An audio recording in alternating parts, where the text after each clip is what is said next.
Hey guys, I'm going to show you a little something on the trigger. We've had some people having their screws fall out of their SRS trigger mechanism here in front of and behind the trigger on their rifle. The reason is we do not Loctite these triggers at the factory so that you can adjust it when you get the rifle to your liking.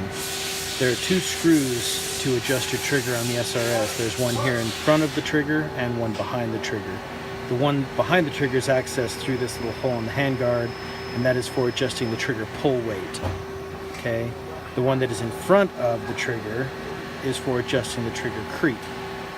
Okay, some of the rifles use a 2mm Allen wrench, some of them use a 2mm and a 1.5mm. It depends on which generation your rifle has, but if you have a 1.5 or a 2mm, you'll be able to do it either way.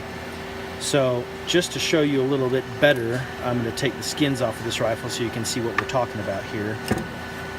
Once we get inside the rifle, here you can see this here is your trigger pull weight adjustment screw, and this here is your trigger creep adjustment screw.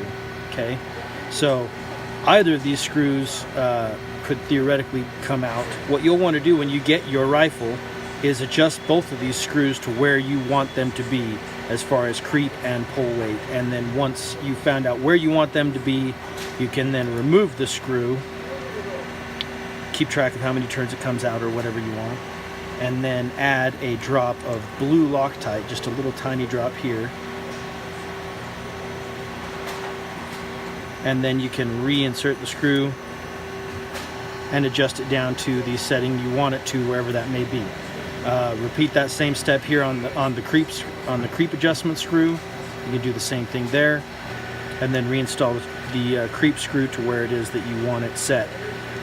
If you want, you could just start by putting a drop on both of them, and then do your adjustments, and then let the Loctite set before you use the gun again. But once you do that, you won't have those screws falling out of your rifle anymore.